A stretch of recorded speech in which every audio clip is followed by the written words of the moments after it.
Thank you very much. Three fabulous presentations.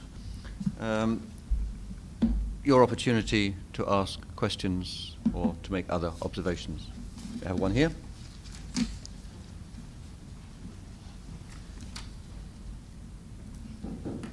Mahdi, thank you very much for the wonderful presentations.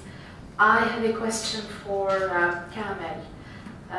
You mentioned in your presentation that after the statistics, the way they are collected right now in Iraq, they're lumping all the work categories together, مزارعين, فلاحين, and etc.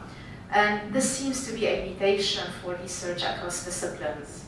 When we did ourselves a systematic review on studies that look at the exposures, outcomes, in occupational health research, that is, of workers and etc. They also, when they used the statistics, these collected statistics, they couldn't relate exposure to outcome well because the pesticide worker or the worker in the land, the farm worker, is exposed to pesticide, and we can relate that to cancer outcomes or other diseases, while the landowner is not the so-called farmer, if we want to coin it this way.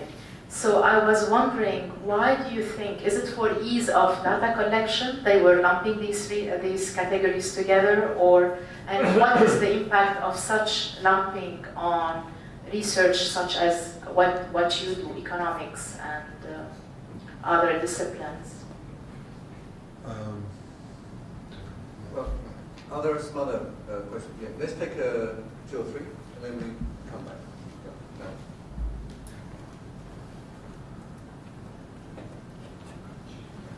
Another to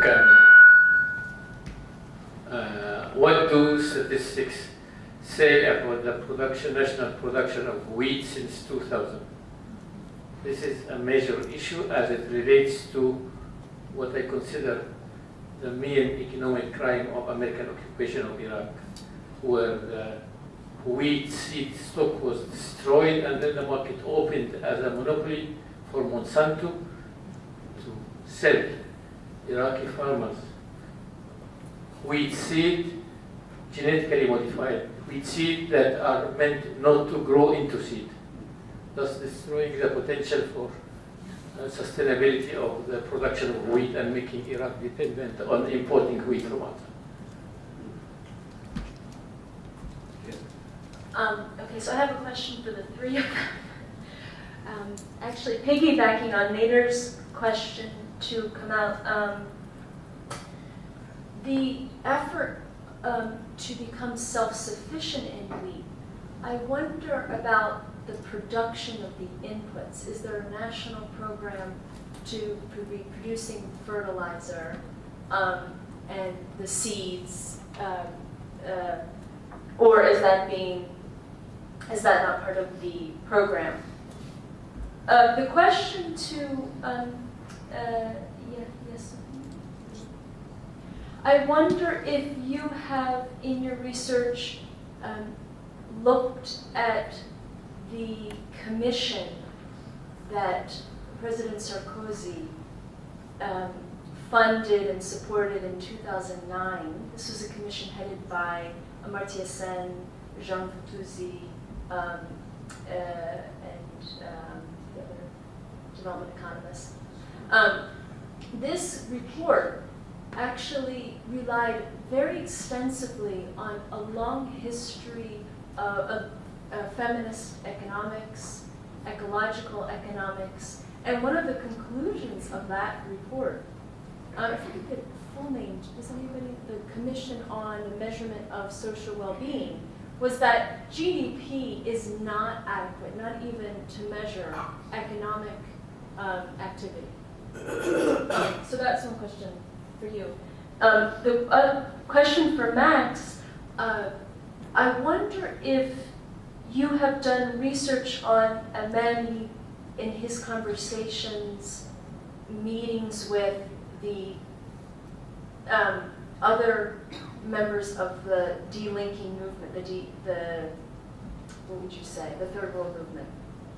Is this part of a broader conversation I know you're doing the textual analysis, but is he part of a network at this time?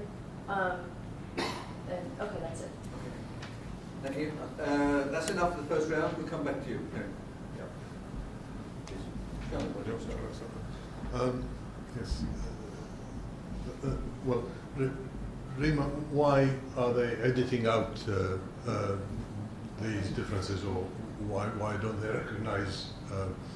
Well, of course, I mentioned that historically this was clearly recognized. In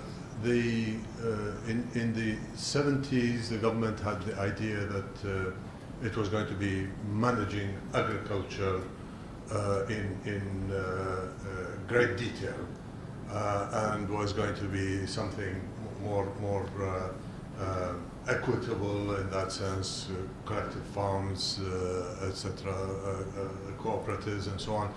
It didn't last terribly long in that sense, and it was actually gradually all these institutions were taken over by the rich farmers who became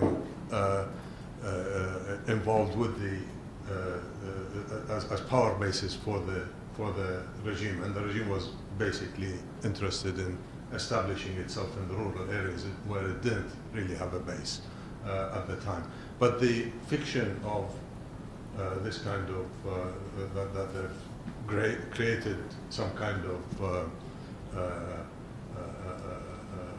model farmer in that sense what was there. Soon it was recognized this wasn't the case, and the whole of this edifice was dismantled. They moved on to try to rent land in large areas, so actually dismantling the land reform, taking a lot of land out of that were distributed to peasants, was taken back and rented out to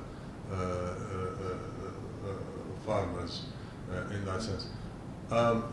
Well, why they don't, they haven't sort of recognized that in the data. Well, they never were interested in anything like that, and now it fits very well with another discourse, which is that farming as a social activity in there is useless. It's all, for example, recently the financial advisor to the Prime Minister, who's sort of the main interlocutor with the IMF, was writing about, well, what we have there is under one palm tree, several owners. So it's all fragmented and so on, and this is no way to go about farming. Of course, there was a lot of fragmentation, but there was also this, more consolidation and stability. And I think basically the idea is that pushing the ideology is of getting foreign investment, whatever that may be, which to go into a new kind of agriculture to replace this useless agriculture. And for the time being, the idea of self-sufficiency continues, continues, but it's not serious. It is highly dependent on very high subsidy, which is very temporary. Sorry, with Nader, now they've actually the seed bank was robbed and destroyed.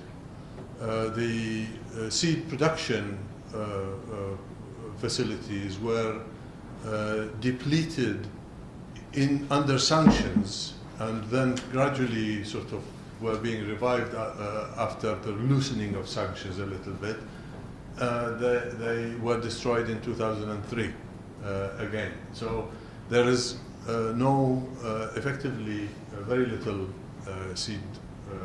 domestic seed production, but it's, there is a considerable amount of import of seeds, and there comes in the sort of the opening and the corporations that are pushing in. I'm not sure.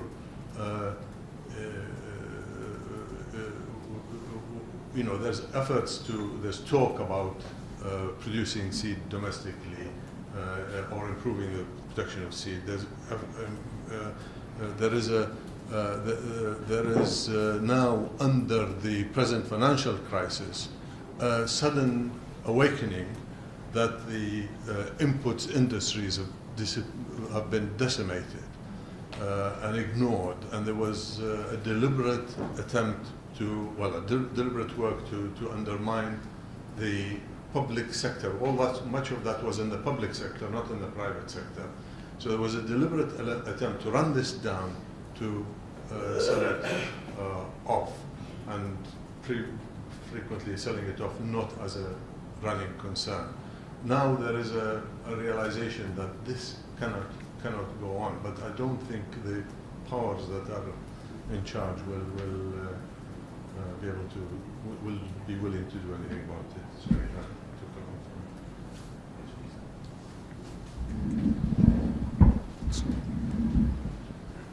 Yes.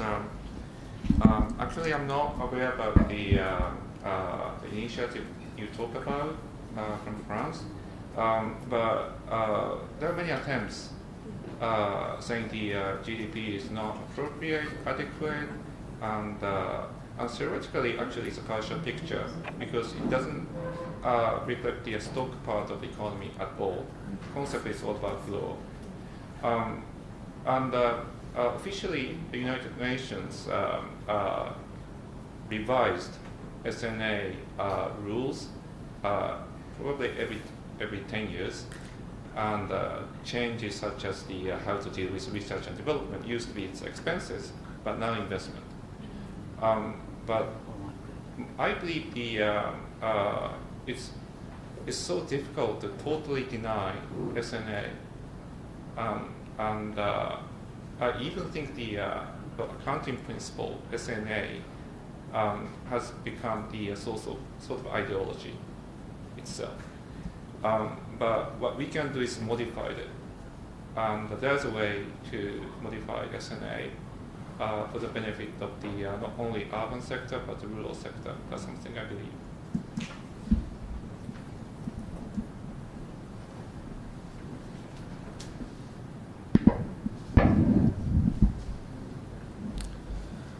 Yeah, so in terms of his relationship to a broader network, first of all, dependency theory and delinking, this was the dominant paradigm for social science in Tunisia in the 70s and 80s. So basically, almost everything certainly everything that is still worth reading, written about Tunisia from that era is using this as the paradigm. So there's a huge amount of literature. most of it is locked up in dissertations that are only available in Tunisia, unfortunately, who have written on this, and a lot of these people were also Amami's collaborators. So he was definitely part of a network. They put out a book in the 80s, What Technology, What Development, that was kind of examining this question of what is the appropriate technology and for whom in Tunisia, and what kind of development would be the output, because they realized that technological dependency was kind of a major conveyor belt for the global north domination of Tunisian political economy. So there was both the networks internal to Tunisia, that it was the dominant paradigm, and then I'm sure there were also links with Arab and African delinking institutes in Dakar and Tanzania, but I haven't gotten to that point of figuring out what they were yet. Thanks. Now there's at least one more question. No?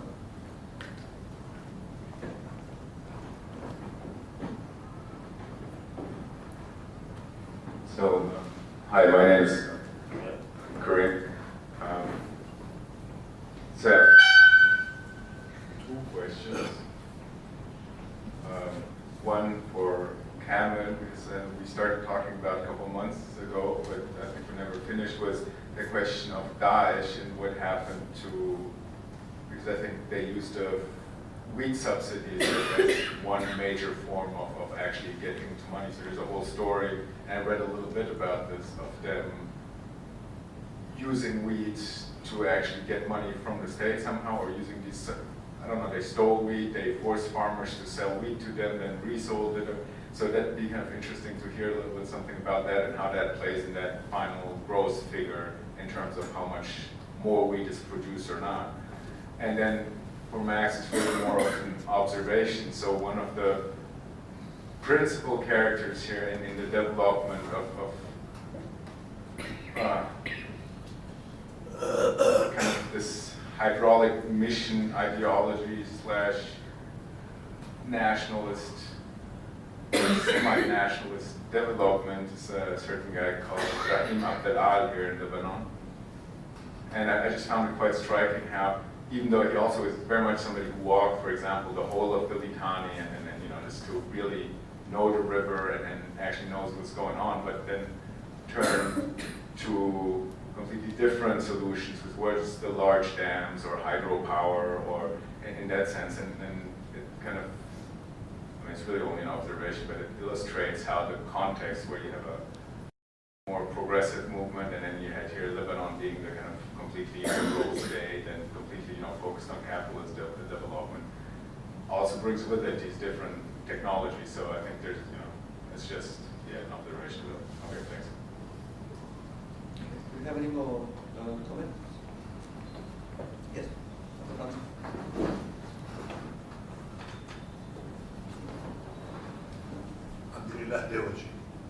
This is a question for Kamil and the rest of the panel. How much of the dire situation of the agricultural sector in this part of the world is due to the political thinking of many modern groups that came out in the 50s and 60s and later on, to look down on agriculture vis-a-vis the industrialization of nations? We used to hear many people say that in order for your country to progress, you have to focus on industry rather than agriculture. And as you know, that in the 60s and the 50s, not many people thought of agriculture as part of industry.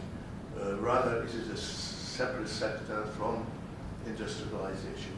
And many people in this part of the world look down on agriculture as a second choice in development rather than industrialization. Thank you. We have a Karen here in front, please.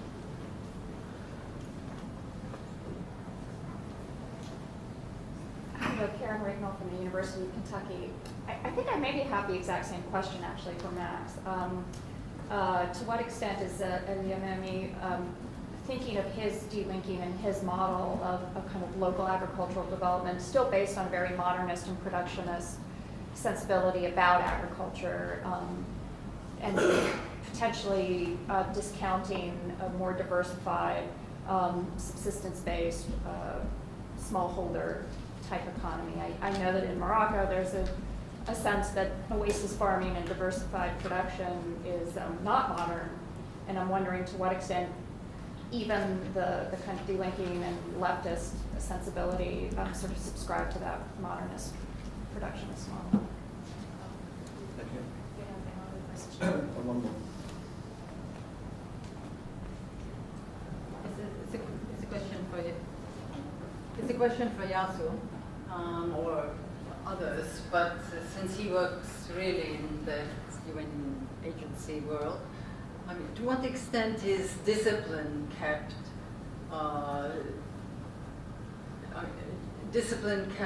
through report writing, through the requirements within all the UN agencies to apply, you know, or not only but let's take the UN, okay, because that's really what you work in. Let's leave IMF and the World Bank.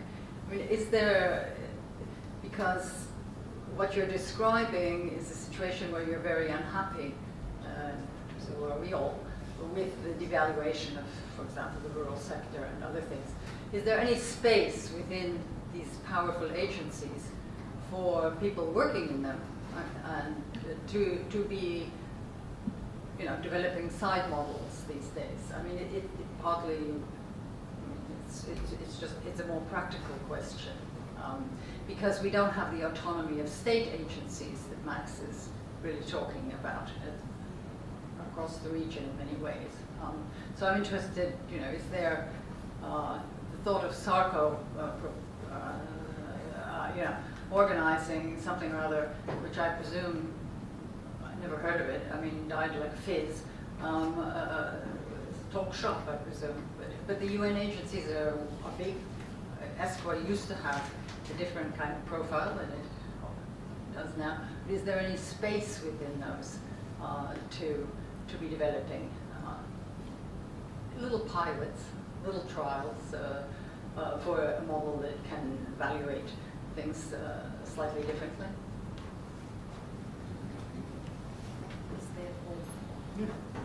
Hope it's a practical question about an organization. Juliana at the back,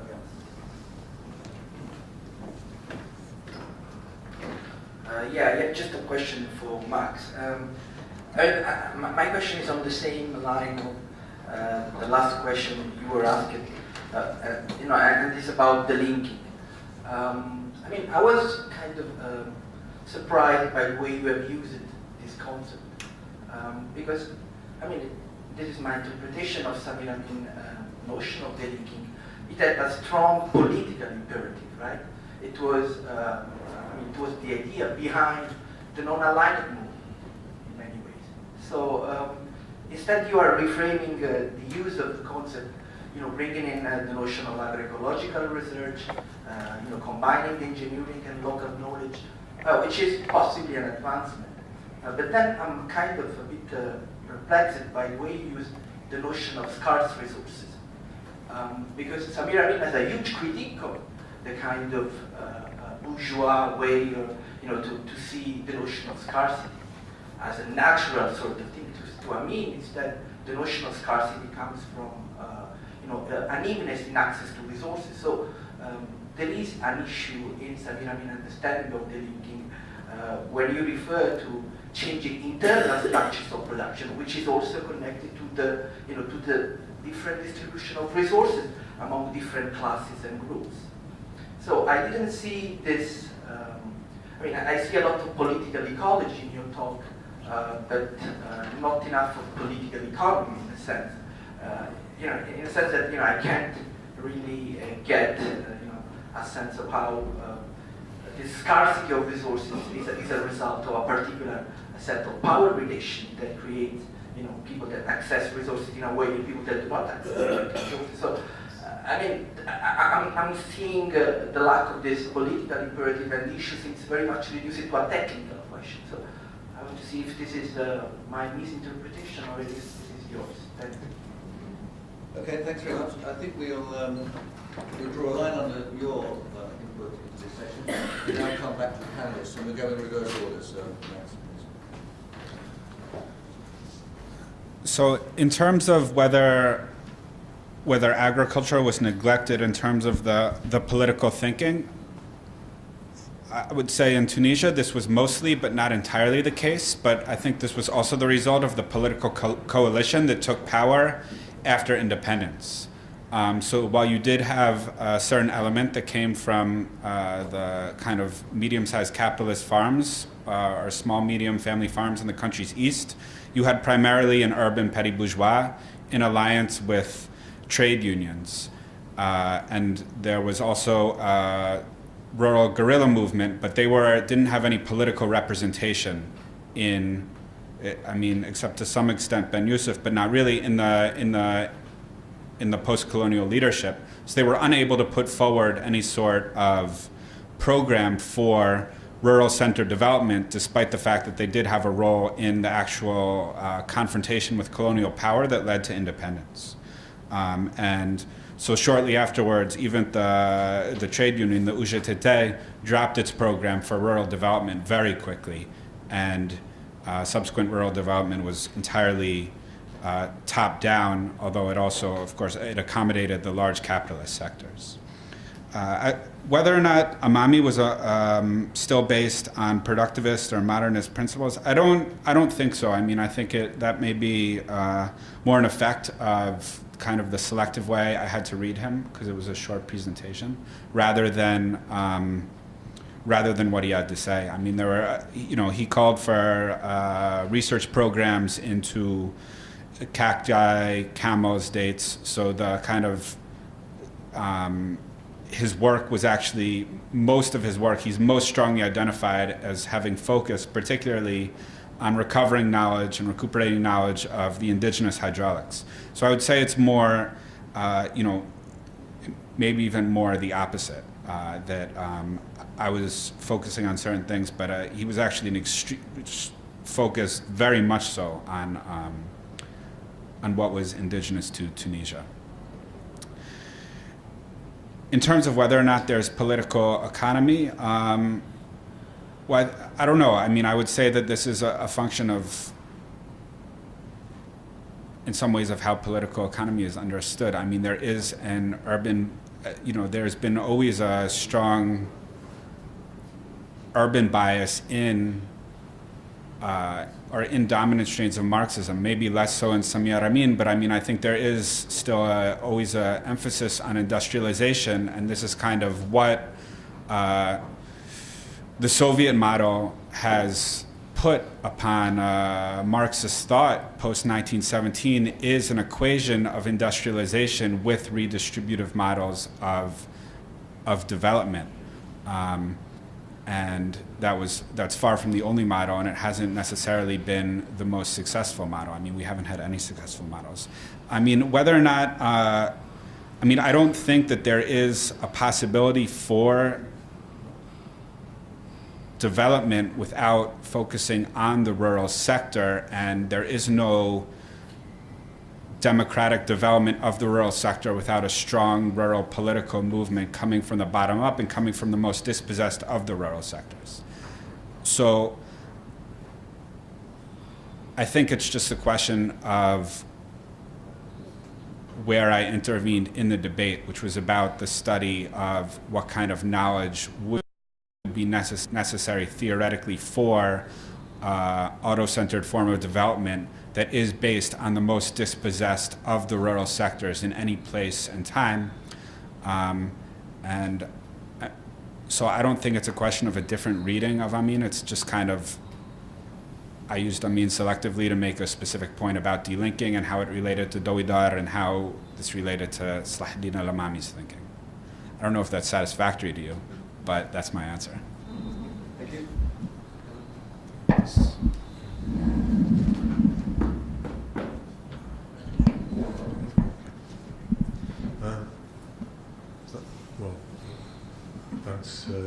Karim, sorry, the issue about Daesh, I think I didn't mention Daesh, but it's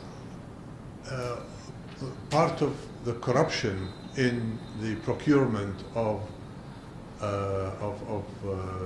wheat, which was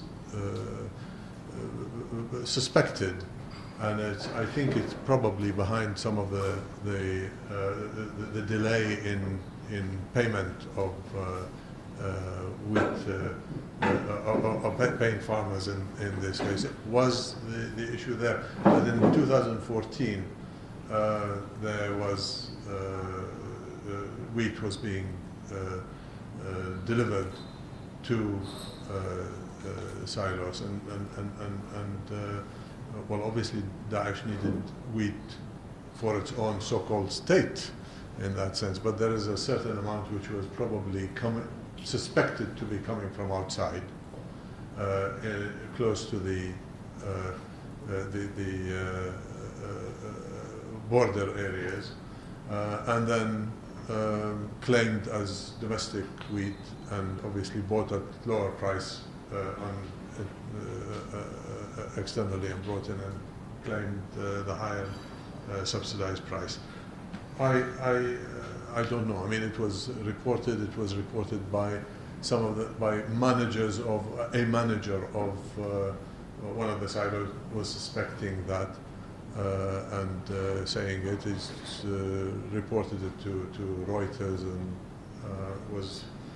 I don't think much discussion was going on about it. My feeling is that it is there. It is an issue. Now, the question of political, ideological bias against agriculture and foreign industry, well, I obviously that exists.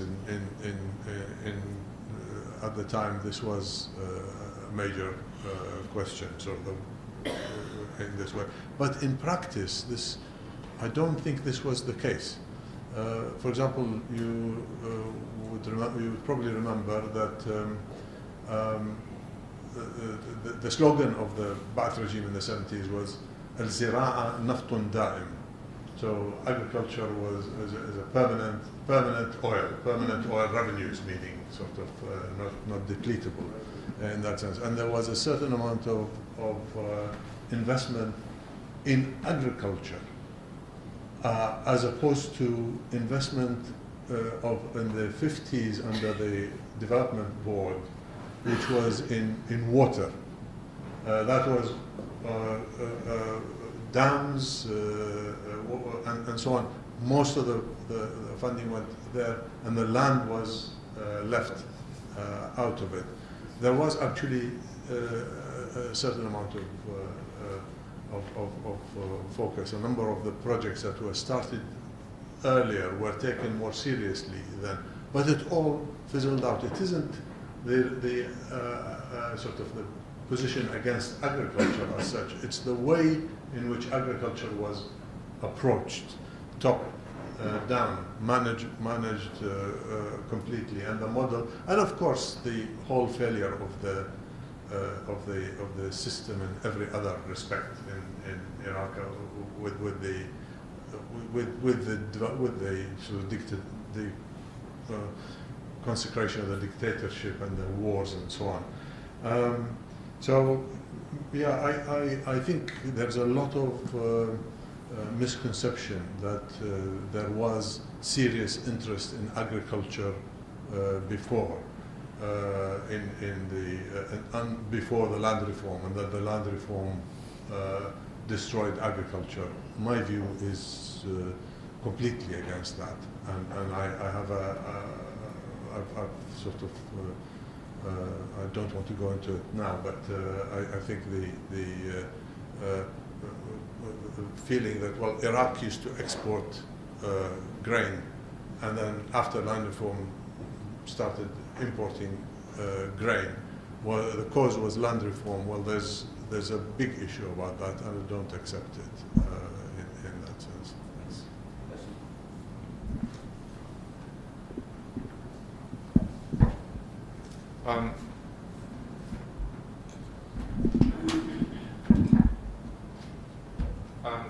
But Dr. Tawaji's question, I don't have the knowledge about the history of agriculture development in this region, but what I reckon is as opposed to Eastern Asia, where the rural sector is sort of the basis of the development, and then there's rural-urban migration and resource movement, and then, yes, agriculture is sort of decreased at the cost of the industrialization. But my short experience in this region pointed to the when industry goes down, agriculture goes down as well. So this is actually a bit of I'm confused really why I don't see a clear picture of the sort of industrialization at the cost of the decline of agriculture sector, in my knowledge. And as the master's question, we are obliged to use the official statistics from National Statistical Office That is the decision from our statistical committee, which is part of the technical committee of the JStor. So we are very careful about when we talk about data, actually. But as to the doing something new, well, if it is technically feasible, this is a time to explore opportunities, possibilities, because as we all know that the UN advocate the new development goals, sustainable SDGs, sustainable development goals. As the name implies, it's all about the sustainability. That includes, yes, environment and the land, well, quality of land, sustainability in agriculture. So I think this is a time to propose new idea for the accounting system or statistical system now so dominating the discourse of the discussion. Thank you. Thank you very much. Could I remind everybody that there is a final session tomorrow, which is to explore the issue of agendas, action, which is of course a wonderful word, and building networks. And I do hope people, if this doesn't sound too arrogant, I do hope people are making some notes about what it is that they think has either been missing from this workshop, and what it is that they think might be more effectively pursued further in ongoing research, either by members here, colleagues here, or elsewhere. Because it does seem to me it would be a terrible missed opportunity if the value of what's happening over these 3 days just simply evaporates in a post-coffee break milieu, which probably leads half a dozen people here rather than 30 or 40. So I do encourage you to gird your loins for more stamina tomorrow. In relation to this, it's incredibly frustrating being a chair of a session, you know that, because there are several things that I won't repeat here, but there are already 3 kind of big blocks of things, it seems to me, that can emerge tomorrow. One is this whole issue of bloody data.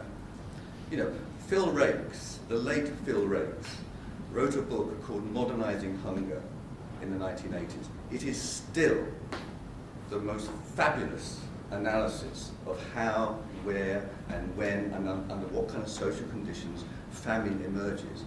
And Phil Rakes argued, and I see no evidence to suggest these figures are now in doubt. He argued in the 80s that you could not get more accurate figures on rural production to within plus or minus 20%.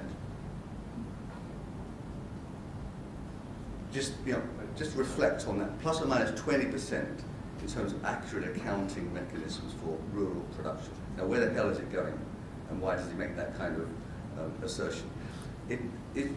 Crucial to this wonderful attempt to bring in the debate about delinking is Samir Amin's ultimate concern, which isn't about kind of development and industrial. Of course, it's all that, and it's the pox on imperialism, which he's a main driving force still in his old age. He's like a mountain goat. He's still producing volumes every fortnight. But fundamental to what Samir Amin drives is the idea of boosting rural incomes. And Jasu, in a sense, intimates boosting rural income is not rocket science, because if you boost rural income, you boost effective demand. And in so doing, you boost the size of your economy, no matter how you want to measure it. So development, broadly conceived, can be very easily promoted, and not in many massively radical way, by boosting rural incomes. And there are political objections to so doing. And it does seem to me that therein lies the importance of having a political economy characterization and understanding of what the political constituency is necessary to have to promote the kind of strategy that Max has began to unfold. Because that's fundamental to Samir Amin's idea of delinking. You have to have a political constituency that put in place policies that's going to support and enrich, and in so doing promote national development, but first and foremost rural development. Because without rural development and surplus extraction from the countryside, whatever happens to that surplus when it's produced is of course another political issue. But you have to have rural surplus production first and foremost. And that, it seems to me, is wherein some of the debates upcoming about alternative development strategies must be more firmly grounded. Lunch. Well, thank you very much. Can I just make an announcement? Not to trivialize what Ray just said, but we do need a photo For our website, so of the meeting. So if we can line up on the stairs and we can take a photo, a group photo of all the participants, and then we can upload it on our website. Okay. That and the closing session, of course, that Ray mentioned. Are we starting at 1:30 or at 2? Okay. We are late on the program. So prior to overrunning this session by almost 15 minutes, we were going to have a delayed lunch up until 1:30. But perhaps we should now say, with the authority of this chair, 1:40 to return. 1:45? No, so we have 5 minutes for the photo? Okay, 5 minutes to return. 5 minutes? No, I mean, you know, to line up and all, get late. The third world movement. Is this part of a broader conversation? I know you're doing a textual analysis, but is he part of a network at this time? And okay, that's it. Thank you. That's enough for the first round. We'll come back to you.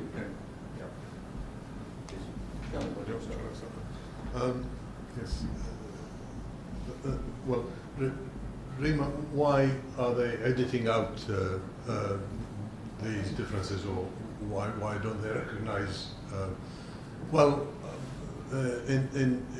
Of course, I mentioned that historically this was clearly recognized.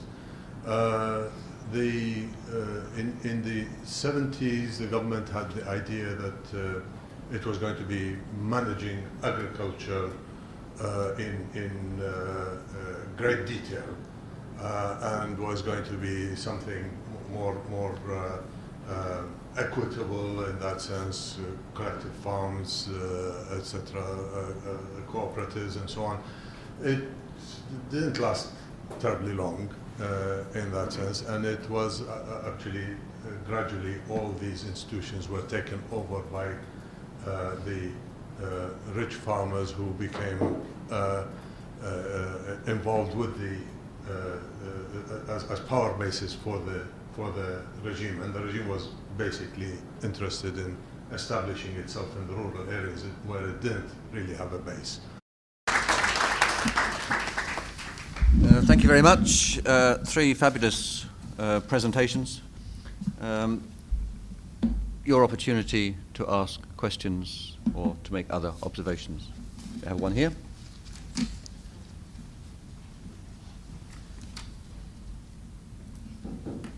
Mahdi, thank you very much for the wonderful presentations. I have a question for Kamil. You mentioned in your presentation that after the statistics, the way they are collected right now in Iraq, they're lumping all the work categories together, مزارعين, فلاحين, and etc. And this seems to be a limitation for research across disciplines.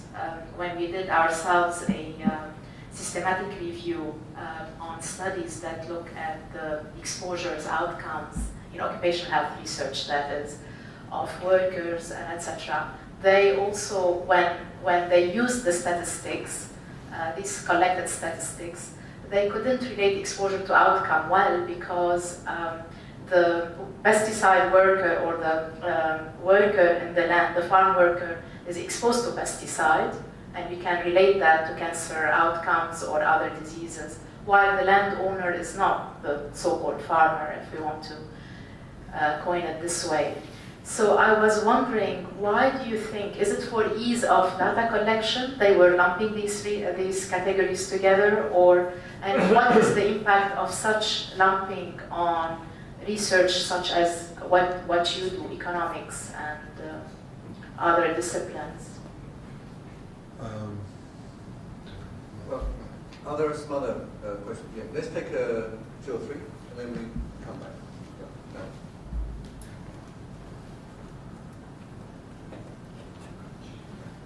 Another to Kamil.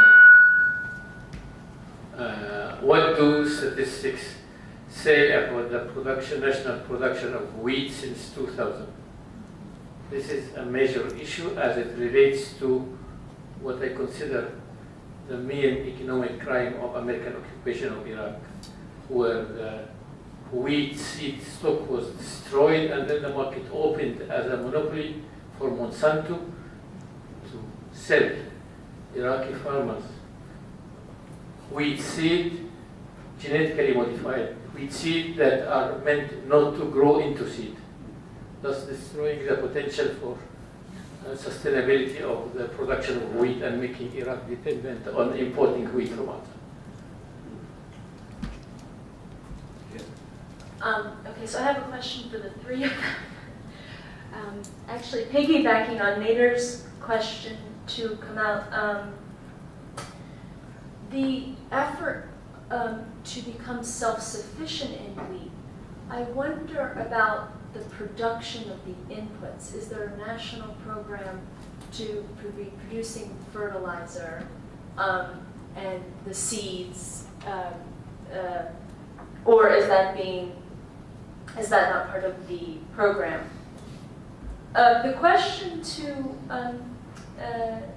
yes. I wonder if you have in your research looked at the commission that President Sarkozy funded and supported in 2009. This was a commission headed by Amartya Sen, Jean Fatouzzi, and the other development economist.